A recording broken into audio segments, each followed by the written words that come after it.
ಜೀನಾಗಿ ಸಂಪಾದಕತ್ವದಲ್ಲಿ GMS news ಸಾಗರ ಸುತ್ತದ ಆಚೆ ಈಚೆ ಸೋಮವಾರದ ನ್ಯೂಸ್ ಅಪ್ಡೇಟ್ಗೆ ತಮಗೆ ಸ್ವಾಗತ. ಮುಖ್ಯಾಂಶಗಳು.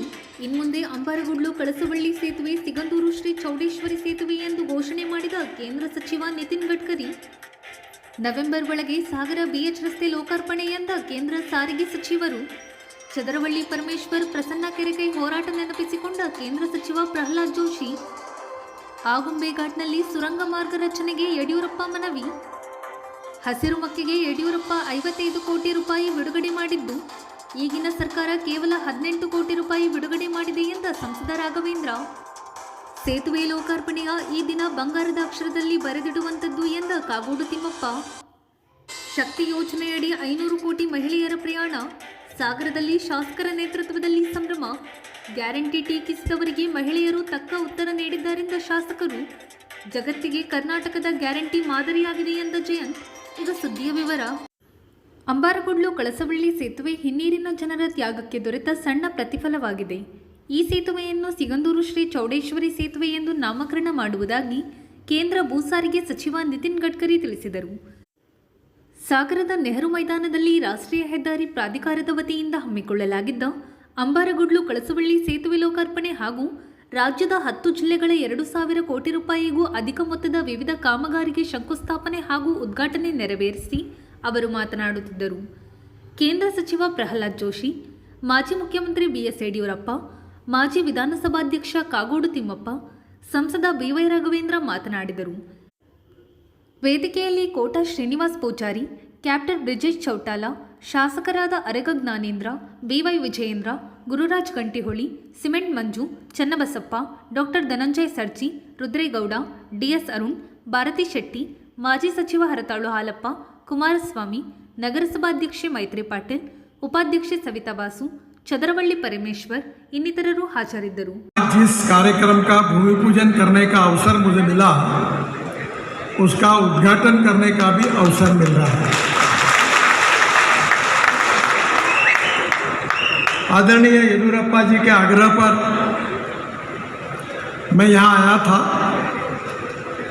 और विशेष रूप से ये ब्रिज की कॉस्ट बहुत ज़्यादा थी और आप सब लोगों को बहुत तकलीफ हो रही थी. उस समय इस लेन को एनएच जाहिर करने का निर्णय हुआ. काफ़ी अड़चने आई, पर माता सिंदूर चौडेश्वरी देवी जी के आशीर्वाद से ये सफल हुआ और आज आपके सामने माता के चरणों में ये ब्रिज और ये रोड समर्पित हो रहा है. इस बात की मुझे बहुत बहुत खुशी है. मैं यहाँ की जनता का बहुत बहुत हृदय से स्वागत करता हूँ, धन्यवाद देता हूँ. इसके साथ साथ ये जो ऐतिहासिक ब्रिज बना हुआ है, इसका नाम माता सिंगदूर चौडेश्वरी देवी के नाम से रखने की मांग हुई है. मैं माता का आशीर्वाद हम सबको मिलता है. मैं इस नाम की घोषणा कर रहा हूँ कि इसके बाद इसको माता सिंदूर चौडेश्वरी देवी ऐसे इस ब्रिज का नामकरण होगा. मुझे बहुत खुशी है कि 2014 में जब मोदी जी के नेतृत्व में हमारी सरकार आई, तब कर्नाटक में राष्ट्रीय महामार्ग की लंबाई 6,707 किलोमीटर थी और 2025 में यह बढ़कर करीब 9,424 किलोमीटर हुई है. मुझे इस बात की भी खुशी है कि सभी 31 जिलों को, जिनमें से 2 आकांक्षी जिले हैं, इनको भी अब नेशनल हाईवे नेटवर्क से जोड़ा गया है. कर्नाटक के हाईवे के निर्माण पर कुछ योजनाएं पूरी हुई है, कुछ चल रही है और कुछ शुरू होने वाली है. इसमें करीब 3 लाख करोड़ रुपए के कार्य हम कर रहे हैं और मैं आप सबको विश्वास देना चाहता हूं कि निश्चित रूप से कर्नाटक के विकास के लिए आने वाले हमारे जब 5 साल पूरे होंगे तो कर्नाटक में हम 5 लाख करोड़ रुपए के ये 12,000 करोड़ का 31 किलोमीटर रोड है, 70% पूरा हुआ है। मैं यहाँ उपस्थित है उस शहर में 8.5 किलोमीटर का शहर का 4 लेन चौड़ीकरण 80 करोड़ रुपए, 85% वर्क कंप्लीट हुआ है। नवंबर 2025 में पूरा होगा। मैंने राघवेंद्र जी को कहा है कि फुटपाथ, ड्रेनेज सिस्टम, लाइट सब लगाने की सूचना मैंने अधिकारी को की है। आप अच्छे तरीके से इस शहर का सौंदर्यीकरण करने की चिंता करिए। चौड़ीकरण से चौड़ेश्वरी मंदिर की यात्रा तेज भी होगी, सुरक्षित भी होगी और सुविधा। ಐತಿಹಾಸಿಕದಂತ ಒಂದು ಕ್ಷಣ ಇವತ್ತು. ನಾನು ಆಗಲೇ ಹೇಳಿದಾಗೆ 60 ವರ್ಷಗಳ ತಪಸ್ಸನ್ನ 6 ವರ್ಷಗಳಲ್ಲಿ ಲೋಕಾರ್ಪಣೆ ಆದಂಥ ಒಂದು ಪವಿತ್ರ ಆದಂಥ ಒಂದು ದಿನ ಇವತ್ತು. ಸಿಗಂದೂರು ಸೇತುವೆ ಕೇವಲ ನಮ್ಮ ಬರೀ ಸಂಪರ್ಕವಲ್ಲ, ಸ್ವಾತಂತ್ರ್ಯ ಬೆಳಕಿಗೆ ಒಂದು ಬದುಕು ಅಂತೇಳಿ ಇವತ್ತು ಅತ್ಯಂತ ಅಭಿಮಾನದಿಂದ ನಾವೆಲ್ಲರೂ ಕೂಡ ಹೇಳ್ಬೋದು. ಒಬ್ಬ ರಾಜಕೀಯ ಪ್ರತಿನಿಧಿ ತನ್ನ ಬದುಕಿನಲ್ಲಿ ಕೆಲವು ಕ್ಷಣಗಳು ಒಂದು ಅಚ್ಚಳಿಯಾಗಿ ನೆನಪಾಗಿ ಉಳಿತದೆ.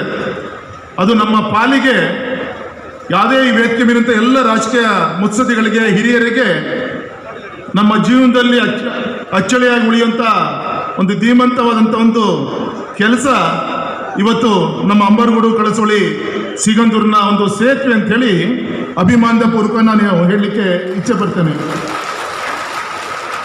ಮತ್ತು ಇಂಥ ಒಂದು ಪವಿತ್ರವಾದಂಥ ಒಂದು ಕಾರ್ಯಕ್ಕೆ ನಾವು ನೀವು ಸಾಕ್ಷಿಭೂತರಾಗಿ ಇವತ್ತು ಪಾಲ್ಗೊಂಡಿದ್ದೀವಿ ಇವತ್ತು.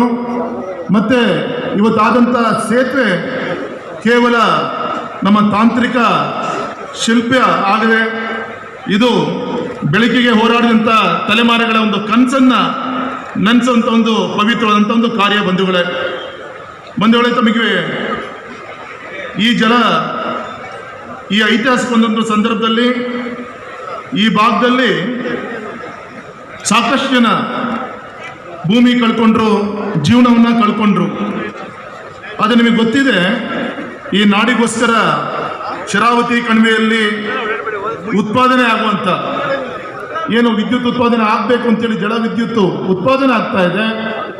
ಅದರಿಂದ ಕರ್ನಾಟಕದ ಮಾಹಿತಿ ತಂತ್ರಜ್ಞಾನ ಇರ್ಬೋದು, ಜೈವಿಕ ತಂತ್ರಜ್ಞಾನ ಇರ್ಬೋದು, ಕೈಗಾರಿಕಾ ಉತ್ಪಾದನೆ ಇರ್ಬೋದು, ಕೃಷಿ ಇರ್ಬೋದು, ಇತರ ರಂಗಗಳಲ್ಲಿ ಅತ್ಯಂತ ಮಹತ್ವದ ಒಂದು ಸಾಧನೆ ಏನಾದರೂ ಮಾಡಿದೆ ಅಂದರೆ ಅದರ ಹಿಂದಿನ ಶಕ್ತಿ ನಮ್ಮ ಈ ಮುಳುಗಡೆ ಸಂತಸರ ಆ ಒಂದು ಸಂತಸರ ಬದುಕು. ಸುಮಾರು 20,000ಗಿಂತ ಹೆಚ್ಚಿನ ಕುಟುಂಬಗಳು, 60ಗಿಂತ ಹೆಚ್ಚಿನ ಹಳ್ಳಿಗಳು ಏನು ಮುಳುಗಡೆಯಾಗಿ ಈ ನಾಡಿಗೆ ವಿದ್ಯುತ್ ಕೊಟ್ಟರು. ಅದರ ಪ್ರತಿಫಲ ಇವತ್ತು ನಮ್ಮ ದೇಶದ, ನಮ್ಮ ರಾಜ್ಯದ ಎಲ್ಲದೂ ಕೂಡ ಅಭಿವೃದ್ಧಿ ಆಗಲಿಕ್ಕೆ ಕಾರಣ ಅಂತೇಳಿ ಈ ಸಂದರ್ಭದಲ್ಲಿ ಹೇಳ್ತೀನಿ. ರಾಜ್ಯಕ್ಕೆ ಬೆಳಕನ್ನು ಕೊಟ್ಟರು, ಆದರೆ ದೀಪದ ಬುಡದಲ್ಲಿ ಕತ್ಲು ಅಂತೇಳಿ ನಾವೆಲ್ಲರೂ ಕೂಡ ಏನು ಗಾದೆ ಕೇಳಿದ್ದೀವಿ. ಪಾಪ ಅವರು ಕತ್ಲಲ್ಲಿದ್ದು ದಿನ ಸಂಜೆ 5 ಗಂಟೆ ಆದರೆ ನಮ್ಮ ಆ ಮುಳುಗಡೆ ಸಂತ್ರಸ್ತರಿಗೂ ಮತ್ತು ಸಾಗರಕ್ಕೂ ಯಾವುದೇ ಒಂದು ಸಂಪರ್ಕ ಇಲ್ಲದಂಥ ಒಂದು ಪ್ರಸಂಗ ಕೂಡ ನಾವೆಲ್ಲರೂ ಕೂಡ ನೋಡಿದ್ದೀವಿ. ಇದನ್ನೆಲ್ಲ ಮನಗಂಡಂಥ ಸಂಬಂಧಿಸಿದ ಯಡಿಯೂರಪ್ಪ ಸಾಹೇಬರು ಇಲ್ಲಿಯ ಒಂದು ಬದುಕು, ನಮ್ಮ ಗರ್ಭಿಣಿ ತಾಯಿಂದರು ಕೂಡ ಆಸ್ಪತ್ರೆಗೂ ಕೂಡ ಬರಲಿಲ್ಲ ಒಂದು ಪರಿಸ್ಥಿತಿ, ಒಂದು ತೆಪ್ಪದಲ್ಲಿ ಬರಬೇಕಾದಾಗ ಸುಮಾರು 10-20 ಜನ ಮುಳುಗಿ ತನ್ನ ಜೀವವನ್ನು ತೆತ್ತಿದ್ರು. ಈ ರೀತಿ ಅನೇಕ ಕಹಿ ಘಟನೆಗಳ ಮಧ್ಯದಲ್ಲಿ ಇವತ್ತು ಇಂಥ ಒಂದು ಬೆಳಕಿನ ಒಂದು ಕೆಲಸ ಇವತ್ತು ಆಗಿದೆ ಅಂತ ಇವತ್ತು ಅಭಿಮಾನಪೂರ್ವಕ ನಾನು ಹೇಳಲಿಕ್ಕೆ ಇಚ್ಛೆ ಪಡ್ತಾ, ಅಂಬರಗೋಡು ಕಳಸೋಳಿ ಈ ಒಂದು ಸೇತುವೆ ಇದು ತಾಂತ್ರಿಕ ಅಚ್ಚರಿ, ಒಂದು ಇಂಜಿನಿಯರಿಂಗ್ ಮಾರ್ವೆಲ್ ಅಂತ ನಾವೇನು ಹೇಳ್ತೀವಿ. ಬಂಧುಗಳೇ ಇವತ್ತು ಹೇಳಲಿಕ್ಕೆ ಇಚ್ಛೆ ಪಡ್ತೇನೆ.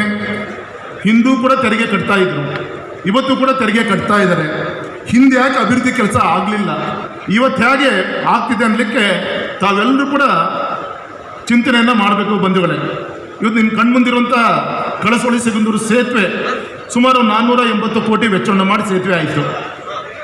ಗ್ರಾಮ ಪಂಚಾಯತಿ ರಸ್ತೆಯನ್ನು ರಾಷ್ಟ್ರೀಯ ಹೆದ್ದಾರಿಗೆ ಅಪ್ಗ್ರೇಡ್ ಮಾಡಿ ಆ ಒಂದು ಸೇತುವೆನ ಅಭಿವೃದ್ಧಿ ಮಾಡಿದ್ರು. ಅದರ ಅಪ್ರೋಚ್ ರೋಡಿಗೆ 920 ಕೋಟಿ ಈಗ ಗಡ್ಕರಿ ಸಾಹೇಬರದಕ್ಕೆ ಸ್ಯಾಂಕ್ಷನ್ ಮಾಡಿ ಆ ಒಂದು DPR ಕೂಡ ಈಗಾಗಲೇ ಅಪ್ರೂವಲ್ ಆಗಿದೆ, ಕೆಲಸ ಕಾರ್ಯಗಳು ಕೂಡ ಶುರುವಾಗೋದಿದೆ.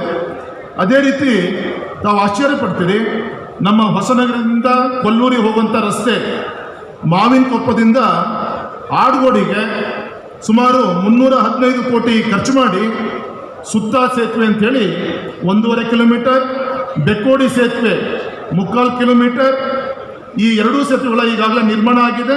ಪಿಲ್ಲರ್ಸು ಕೂಡ ಈಗ ಆಲ್ರೆಡಿ ಎದ್ದಿದೆ. ಆ ಭಾಗದಲ್ಲಿ ಕೆಲಸವನ್ನು ಆಗ್ತಿರೋದು ನೀವು ಗಮನಿಸ್ತಾ ಇದ್ದೀರಿ.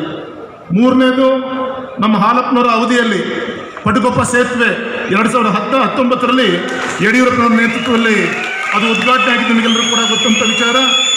ಬಿಲ್ಸಾಗರ ಸೇತುವೆ ನಮ್ಮ KRDCಯಲ್ಲಿಂದ ಗೌರವಿತ ಜ್ಞಾನೇಂದ್ರ ಅವರೊಂದು ನೇತೃತ್ವದಲ್ಲಿ ಅಭಿವೃದ್ಧಿ ಆಗ್ತಿರೋದು ನೀವೆಲ್ಲರೂ ಕೂಡ ಗಮನಿಸ್ತಾ ಇದ್ದೀರಿ. ಬಂಧುಗಳೇ, ನಮ್ಮೆಲ್ಲರ ಹೆಮ್ಮೆಯ ನಾಯಕರಾದಂಥ ಕಾಗೋಡು ತಿಮ್ಮಪ್ಪನವರು, ಸಿದ್ದರಾಮಯ್ಯನವರು ಮುಖ್ಯಮಂತ್ರಿಗಳಿದ್ದರು. ಆ ಸಂದರ್ಭದಲ್ಲಿ ನಮ್ಮ ಹಸೂರುಮಕ್ಕಿ ಸೇತುವೆಗೆ 100 ಕೋಟಿಯ ಕಾರ್ಯಕ್ರಮವನ್ನು ಟೆಂಡರ್ ಕರೆದು ಅಪ್ರೂವಲ್ ಮಾಡಿಸಿದಂಥ ಧೀಮಂತ ನಾಯಕರು ಗೌರವಿತ ಕಾಗೋಡು ತಿಮ್ಮಪ್ಪನವರು ಅಂತೇಳಿ ನಾನು ಹೇಳಲಿಕ್ಕೆ ಇಚ್ಛೆ ಪಡ್ತೇನೆ. ಆದರೆ ಸಾಹೇಬರು ಅಪ್ರೂವಲ್ ಮಾಡಿಸಿದ್ರು. ಆದರೆ ಅದಕ್ಕೆ ಮೊದಲನೇ ಕಂತು 55 ಕೋಟಿಯನ್ನು ಕೊಟ್ಟಿದ್ದು ನಿಮ್ಮ ಯಡಿಯೂರಪ್ಪನವರು ಮುಖ್ಯಮಂತ್ರಿ ಆದಮೇಲೆ BJP ಸರ್ಕಾರದ ಅವಧಿಯಲ್ಲಿ ನಮ್ಮ ಹಸೂರುಮಕ್ಕಿಗೆ 55 ಕೋಟಿ ಹಣವನ್ನು ಯಡಿಯೂರಪ್ಪ ಸಾಹೇಬರು ಕೊಟ್ಟಿದ್ದು, BJP ಸರ್ಕಾರ ಕೊಟ್ಟಿದ್ದು. ಇವತ್ತಿನ ಸರ್ಕಾರ 18 ಕೋಟಿ ಕೊಟ್ಟಿದೆ. ಇನ್ನು ಉಳಿದಂಥ ಹಣವನ್ನು ತಂದು ಆದಷ್ಟು ಬೇಗ ಒಂದು ಲೋಕಾರ್ಪಣೆ ಮಾಡುವಂಥ ಒಂದು ಕಾರ್ಯವನ್ನು ಕೂಡ ಇವತ್ತಿನ ಒಂದು ಸರ್ಕಾರದ ಪ್ರಮುಖರು ಮಾಡ್ತಾರೆ ಅಂತೇಳಿ ಅಭಿಮಾನದಿಂದ ಹೇಳ್ತಾ ಬಂಧುಗಳ ಈ ಸಂದರ್ಭದಲ್ಲಿ ಇಷ್ಟು ಮಾತ್ರ ಹೇಳ್ತೀನಿ. ನಮ್ಮೆಲ್ಲರ ಅಪೇಕ್ಷೆ ಇತ್ತು ಇವತ್ತು ಉದ್ಘಾಟನೆ ಆಗಬೇಕು. ಗಡ್ಕರಿಜಿಯವರು ಸಮಯವನ್ನು ಕೊಟ್ಟು 15 ದಿನ ಆಗಿತ್ತು. ಅವ್ರ ಕಳ್ಕಳಿ ಏನು ಅಂದರೆ, ಅವ್ರನ್ನ ವಿನಂತಿಯನ್ನು ಮಾಡಲಿಕ್ಕೆ ಅಂತ ಹೋದಾಗ ಇಲ್ಲಿ ಕ್ರೂಸ್ ಏನು ಓಡಾಡ್ತಾ ಇದೆ, ಏನು ಬರ್ಜ್ ಅಂತ ಹೇಳ್ತೀವಿ, ಏನು ಓಡಾಡ್ತಾ ಇದೆ, ಅದರ ಒಂದು ಗೇರ್ ಬಾಕ್ಸ್ ತೊಂದರೆ ಆಗಿ ಅದ್ರಲ್ಲಿ ಗರ್ಭಿಣಿ ಹೆಣ್ಮಕ್ಳಿದ್ಲು. ವಾಪಸ್ ಅಲ್ಲಿ ಕನ್ಸ್ಟ್ರಕ್ಷನ್ ಮಾಡ್ತಿರುವಂಥ ಲಾಂಚು ಅದನ್ನು ಎಳ್ಕೊಂಡು ವಾಪಸ್ ದಡಕ್ಕೆ ಸೇರಿಸ್ತು. ಯಾಕೆಂದರೆ ಇವತ್ತು ಹುಚ್ಚಾಪಟ್ಟೆ ಮಳೆ ಸುರಿತಾ ಇದೆ. ಆ ಒಂದು ನೀರಿನ ಮಟ್ಟ 1819 ಅಡಿಗಳು. ಈಗ ಆಲ್ರೆಡಿ ಇವತ್ತಿಗೆ 1801 ಅಡಿ ಈಗ ಆಲ್ರೆಡಿ ನೀರೀಗ ಫ್ಲೋ ಆಗ್ತಾ ಇದೆ. ಹಾಗಾಗಿ ಇನ್ನು 10 ಅಡಿ ಮೇಲೆ ಬಂತು ಅಂದರೆ ನಮ್ಮ ಈ ಒಂದು ಲಾಂಚ್ ಏನು ಓಡಾಡ್ತಾ ಇದೆ ಅದು ಕೂಡ ನಿಂತು ಹೋಗುತ್ತೆ. ಹಾಗಾಗಿ ಈ ಕಟ್ಟಿದಂಥ ಸೇತುವೆ ಯಾವುದೇ ಅನಾಹುತ ಜನರಿಗೆ ಆಗದ ರೀತಿಯಲ್ಲಿ ಪರವಾಗಿ ವಿನಂತಿಯನ್ನು ಮಾಡ್ಕೊತಾ ಇದ್ದೀನಿ. ಈಗ ತಾನೇ ಉದ್ಘಾಟನೆ ಆದಂಥ ಸೇತುವೆಗೆ ರಾಜ್ಯ ಸರ್ಕಾರಕ್ಕೆ ನಾನು ವಿನಂತಿ ಮಾಡ್ಕೊತೀನಿ.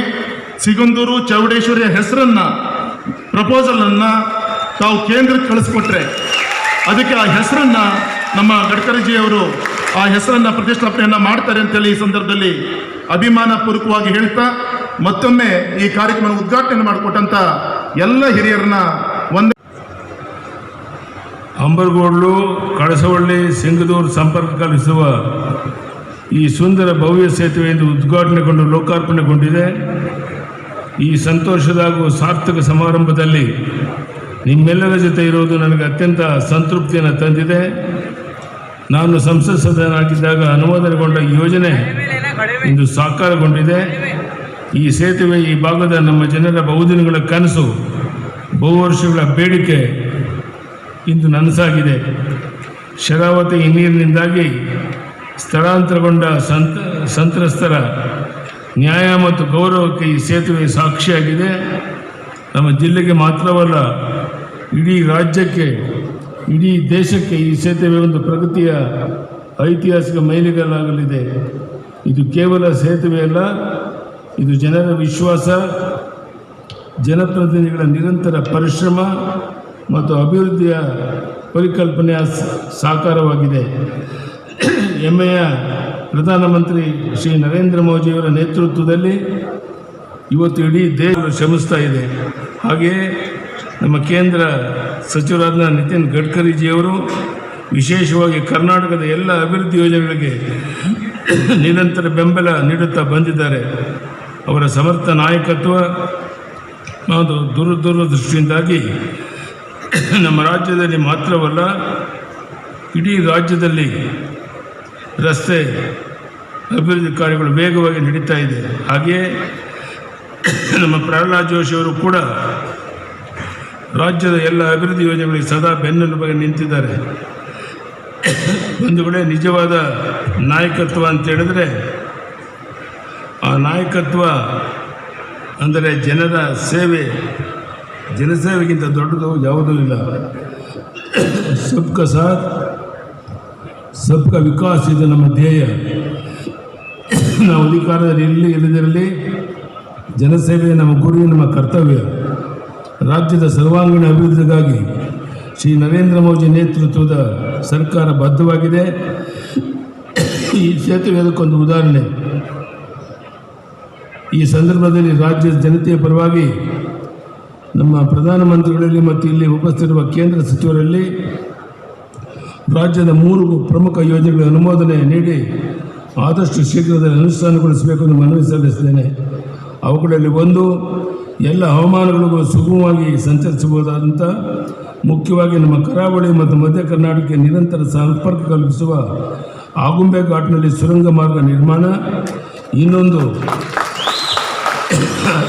ಇಂದು ಹಲವು ಜಿಲ್ಲೆಗಳ ಸಂಪರ್ಕದ ಪ್ರಮುಖ ರಸ್ತೆಯಾಗಿರುವ ಹೊಸಪೇಟೆ ಬಾಳೆಹೊನ್ನೂರು ರಸ್ತೆಯನ್ನು ರಾಷ್ಟ್ರೀಯ ಹೆದ್ದಾರಿಗೆ ಮೇಲ್ದರ್ಜೆಗೇರಿಸುವಂಥದ್ದು.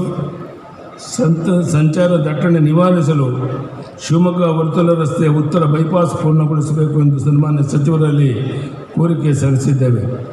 ಇಷ್ಟು ಮಾತ್ರವಲ್ಲ, ರಾಜ್ಯದ ಸಮಗ್ರ ಅಭಿವೃದ್ಧಿಯ ದೃಷ್ಟಿಯಿಂದ ಸನ್ಮಾನ್ಯ ಪ್ರಧಾನಿ ಶ್ರೀ ನರೇಂದ್ರ ಮೋದಿಜಿಯವರ ನೇತೃತ್ವದಲ್ಲಿ ಸರ್ಕಾರ ಸದಾ ಕಾರ್ಯೋನ್ಮುಖವಾಗಿದೆ.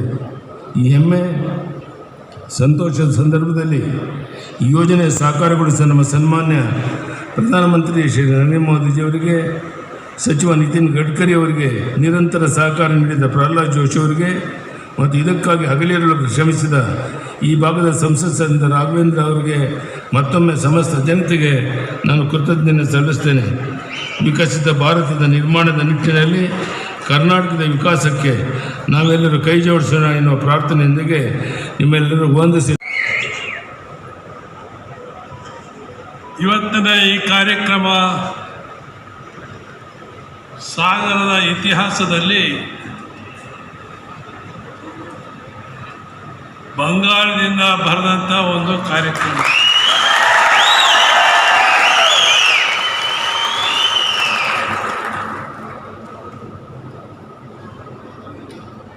ಕೇಂದ್ರ ಸರ್ಕಾರದ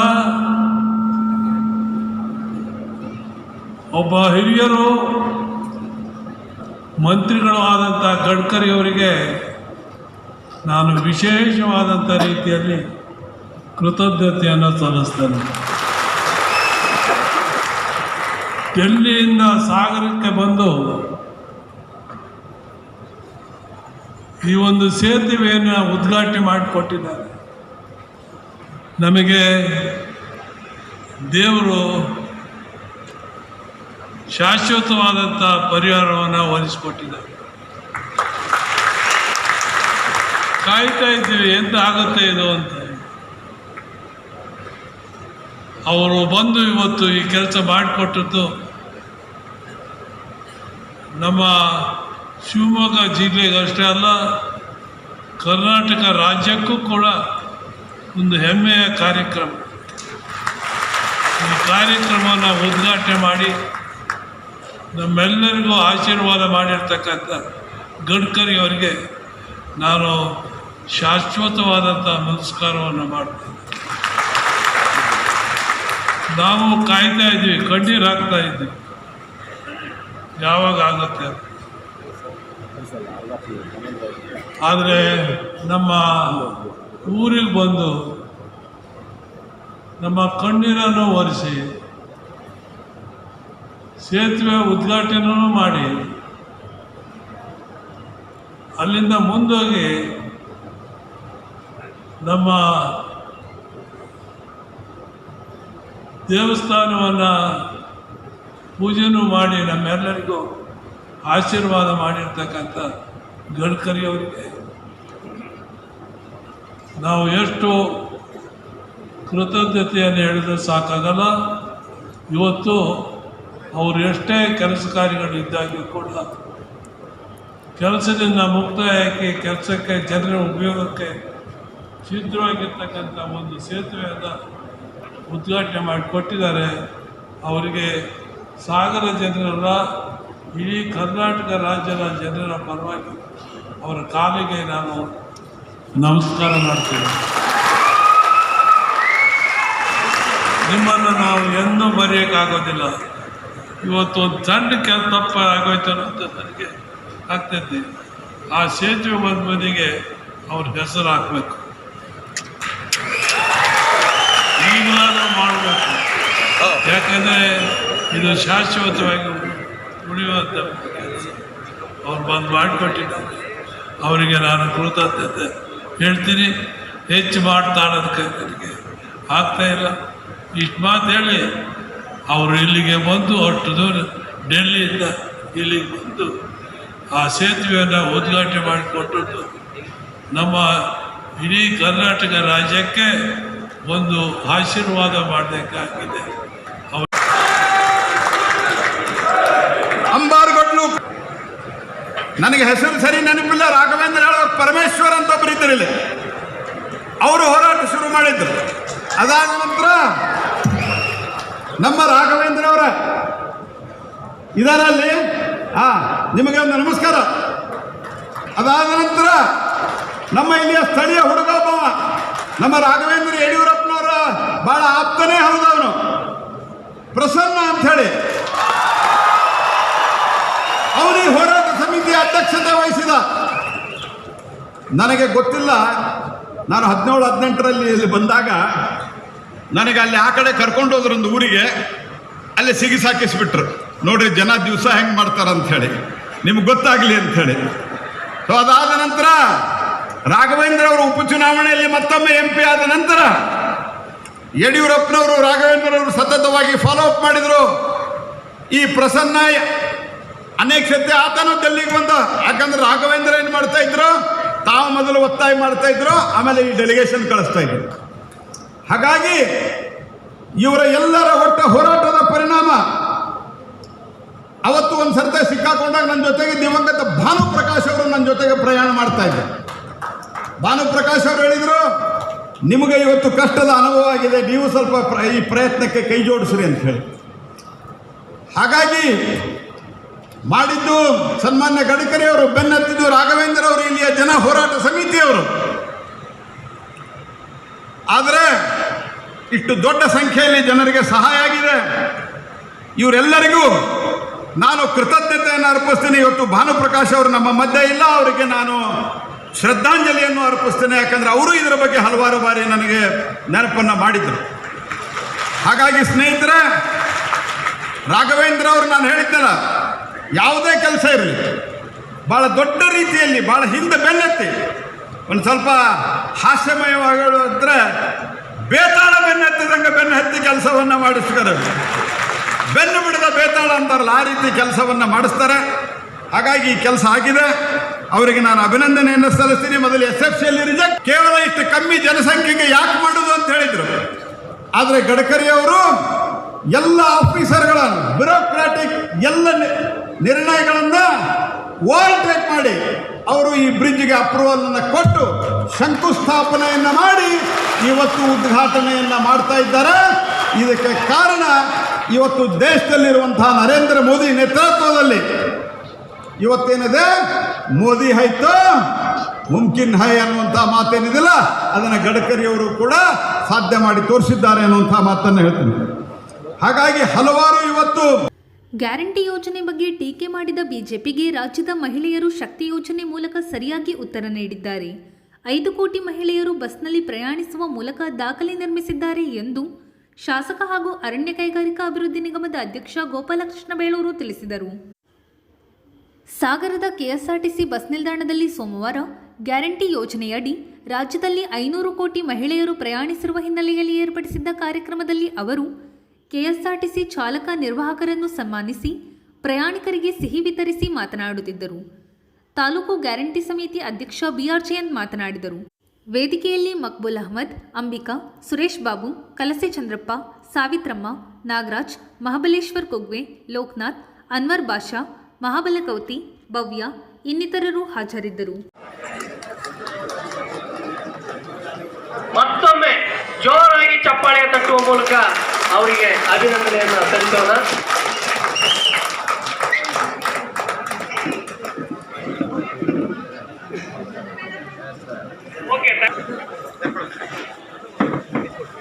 ಕಾಂಗ್ರೆಸ್ ಸರ್ಕಾರ ಬಂದು 2 ವರ್ಷ 1 ತಿಂಗಳಾಯಿತು.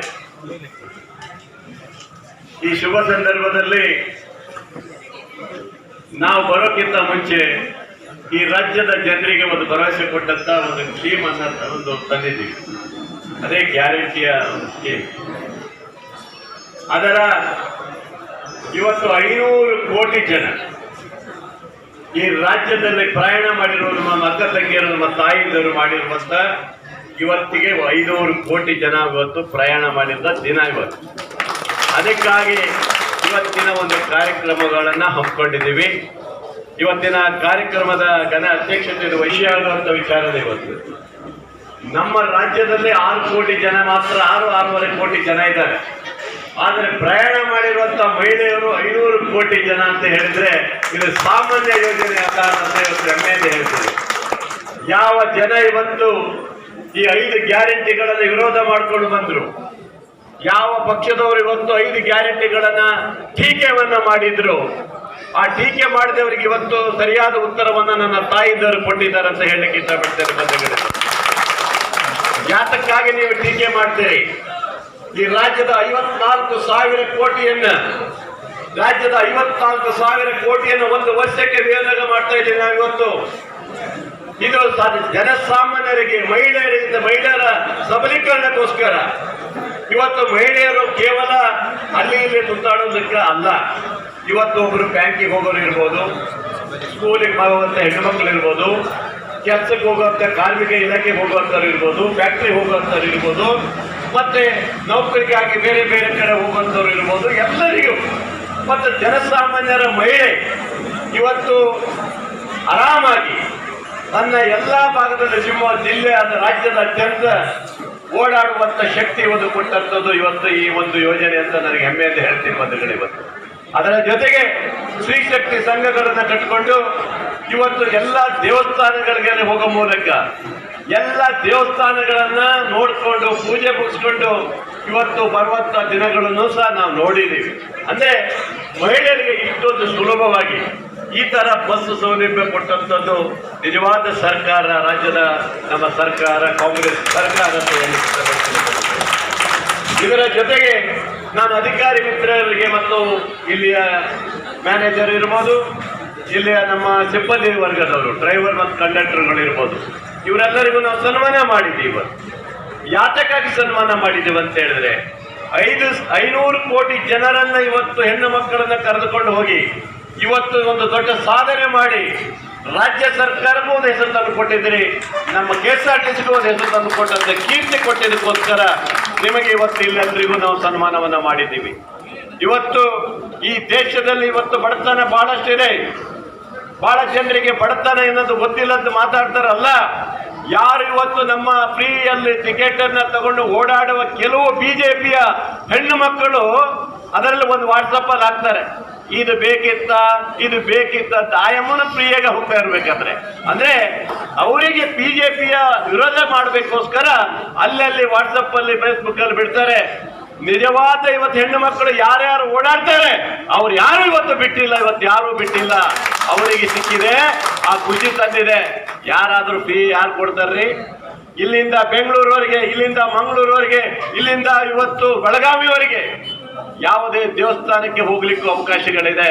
ಒಂದು ಕಡೆ ಒಂದೇ ಒಂದು ಮಾತು ಹೇಳ್ತೀನಿ, ನಮ್ಮ ಧರ್ಮಸ್ಥಳದ ವೀರೇಂದ್ರ ಹೆಗಡೆ ಅವರು ಒಂದು ಮಾತು ಹೇಳ್ತಾರೆ. ಇವತ್ತು ನಮ್ಮ ಈ ಗ್ಯಾರಂಟಿಯ ಫ್ರೀ ಬಸ್ ವಿಚಾರವಾಗಿ, ಈ ಫ್ರೀ ಬಸ್ ಕೊಟ್ಟಿದ್ದರಿಂದ ಮಾನ್ಯ ಮುಖ್ಯಮಂತ್ರಿಗಳಿಗೆ ಅಭಿನಂದನೆ ಮಾಡಿ ಒಂದು ಲೆಟರ್ ಬರೀತಾರೆ. ಏನಂತ ಗೊತ್ತಾ? ಮಾನ್ಯ ಮುಖ್ಯಮಂತ್ರಿಗಳೇ, ನೀವು ಕೊಟ್ಟಿರುವಂತಹ ಗ್ಯಾರಂಟಿ ಯೋಜನೆಯಲ್ಲಿರುವಂತಹ ಫ್ರೀ ಬಸ್ ಕೊಟ್ಟಿದ್ದರಿಂದ ಧಾರ್ಮಿಕ ಕ್ಷೇತ್ರಗಳು ತುಂಬಿ ತುಳುಕ್ತದೆ, ನಿಮಗೆ ಅಭಿನಂದನೆಗಳು ಅಂತ ಹೇಳಿದ್ದಾರೆ. ಅಂದ್ರೆ ಅವ್ರು ಹೇಳಿದ್ದು ಸುಳ್ಳ? ಇವರು ಬೇಕಾಗಿ ಕಾಟಾಚಾರಕ್ಕೋಸ್ಕರ ಬಿಜೆಪಿ ಅಲ್ಲಲ್ಲಿ ಫೇಸ್ಬುಕ್ ಅಲ್ಲಿ ಈ ತರ ಹೇಳಿಕೆಗಳನ್ನು ಕೊಡ್ತಾರೆ. ಯಾರು ಗ್ಯಾರಂಟಿ ಯೋಜನೆ ಬೇಡ ಅಂತ ಹೇಳುವಂತ ಶಕ್ತಿ ಯಾರಿಗೂ ಇಲ್ಲ ಈ ರಾಜ್ಯದಲ್ಲಿ. ಕಡು ಬಡವನ ಮತ್ತು ಹೆಣ್ಣು ಮಕ್ಕಳಿಗೆ 2,000 ರೂಪಾಯಿ ಏನು ಸಾಮಾನ್ಯ ವಿಚಾರವಲ್ಲ. 5 ಕೆಜಿ 10 ಕೆಜಿ ಅಕ್ಕಿ ವಿಚಾರ ಸಾಮಾನ್ಯ ವಿಚಾರವಲ್ಲ. ಎಷ್ಟೋ ಜನರ ಮನೆಯಲ್ಲಿ ಊಟ ಇಲ್ಲದೆ ಇರುವಂತ ಸಂದರ್ಭ ನಾವು ನೋಡಿದ್ದೀವಿ. ಅಂತ ಅವಕಾಶಗಳನ್ನು ರಾಜ್ಯ ಸರ್ಕಾರ ಕೊಟ್ಟಿದೆ. ಕರೆಂಟ್ ಈ ಕಾರ್ಯಕ್ರಮ ಶಕ್ತಿ ಯೋಜನೆ ಅನ್ನುವಂಥದ್ದು ಇಡೀ ಜಗತ್ತಿನಲ್ಲಿ ಎಲ್ಲೂ ಕೂಡ ಯಾರೂ ಮಾಡದಂತ ಒಂದು ವಿಶೇಷವಾದಂತ ಕಾರ್ಯಕ್ರಮ.